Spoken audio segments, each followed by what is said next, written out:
ಅಲ್ಲ, ಗಂಧರ್ವಿಯೂ ಅಲ್ಲ, ಅಪ್ಸರೆಯೂ ಅಲ್ಲ, ಅಥವಾ ಯಾವುದೋ ದಾನವಲೋಕದ ಹೆಣ್ಣುಮಗಳೂ ಅಲ್ಲ.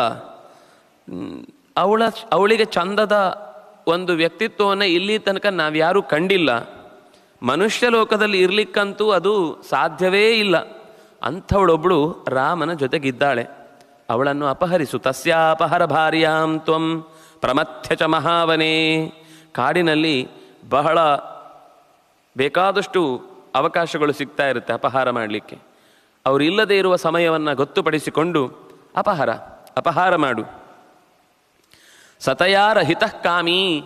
ಸೀತೆ ಅಂದರೆ ರಾಮನಿಗೆ ಅತ್ಯಂತ ಅಚ್ಚುಮೆಚ್ಚು. ಅಂತಹ ಸೀತೆ ಇಲ್ಲದೆ ಇದ್ದಾಗ ತಾನೇ ತನ್ನ ಪ್ರಾಣವನ್ನು ಬಿಟ್ಟು ಬಿಡ್ತಾನೆ. ಅವಳನ್ನು ಕಳ್ಕೊಂಡ ಮೇಲೆ ದುಃಖ. ಅವಳು ಸಿಗುವ ರೀತಿಯಲ್ಲಿ, ಕಾಣುವ ರೀತಿಯಲ್ಲಿ ನೀನು ಏನು ಮಾಡಲಿಕ್ಕಿಲ್ಲ. ನೀನು ಅವನ ಎದುರುಗಡೆ ಹೋಗಲಿಕ್ಕೇ ಇಲ್ಲ. ಅವನ ಎದುರುಗಡೆ ಎದುರಾದರೆ ನಿನ್ನ ಕತೆ ಮುಗೀತು ಅಂತ ಅರ್ಥ. ಅವನಿಗೆ ಸಿಗಲೇಬಾರ್ದು. ಆದರೆ ಅವನಿಗೆ ಪ್ರಾಣದಂತಿರುವಂತಹ ಸೀತೆಯನ್ನು ನೀನು ಅಪಹರಿಸಬೇಕು. ಆಗ ನೀನು ಯುದ್ಧವೇ ಮಾಡದೆ ರಾಮನನ್ನು ಗೆದ್ದು ಬಿಡ್ತಿ. ಯಾಕೆಂದರೆ ಅವನು ಸೀತೆ ಇಲ್ಲದೆ ಇದ್ದಾಗ ರಾಮೋ ಹಾಸ್ಯತಿ ಜೀವಿತಂ. ರಾಮ ಅವಳಿಲ್ಲದೆ ಬದುಕಲಿಕ್ಕೆ ಸಾಧ್ಯ ಇಲ್ಲ, ಅವಳಿಂದಾಗಿಯೇ ರಾಮನ ಬದುಕು ಅಂತ ಹೀಗೆಲ್ಲ ಅವರವರದ್ದೇ ಇಷ್ಟು ದಿವಸದ ಅಬ್ಸರ್ವೇಷನ್.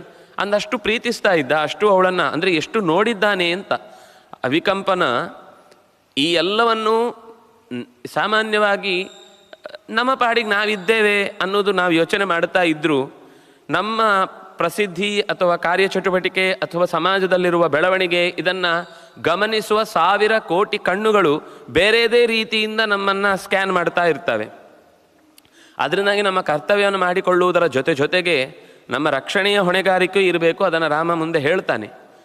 ಹಿಂದೆಯೂ ಹೇಳಿದ್ದ, ಅಪಾಯಗಳು ಉಂಟಾಗುತ್ತೆ ಅಂತ ಗೊತ್ತಾಗುವಾಗಲೇ ಬುದ್ಧಿಮತ ಅದಕ್ಕೆ ಬೇಕಾದ ಸಿದ್ಧತೆಯನ್ನು, ರಕ್ಷಣೆಯನ್ನು ಮಾಡಿಕೊಳ್ಬೇಕು ಅಂತ ಇವನು ಅವರನ್ನು ತುಂಬ ಗಮನಿಸಿದ್ದಾನೆ. ಯಾಕೆಂದರೆ ಇಲ್ಲಾಂದರೆ ಲಕ್ಷ್ಮಣನ ಯುದ್ಧವನ್ನು ಅವನು ಇಲ್ಲಿ ನೋಡಲೇ ಇಲ್ಲ. ಲಕ್ಷ್ಮಣನ ಯುದ್ಧವೇ ಮಾಡಲಿಲ್ಲ ಅವನು.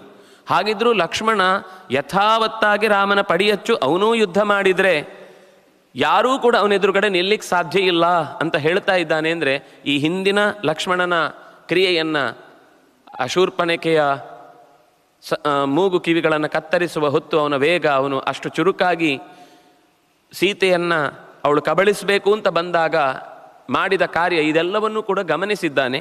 ಹೀಗಾಗಿ ಅಲ್ಲಿ ಬಂದು ಹೇಳಿದ, ಅದರಿಂದಾಗಿ ನಿನಗೊಂದೇ ಒಂದು ದಾರಿ, ರಾಮನನ್ನು ನೀನು ಎದುರಿಟ್ಟುಕೊಂಡು ಗೆದ್ದು ಬರ್ತೇನೆ ಅಂತ ಅನ್ನೋದು ನಿನಗೆ ಖಂಡಿತ ಆಗದೇ ಇರುವ ಕೆಲಸ.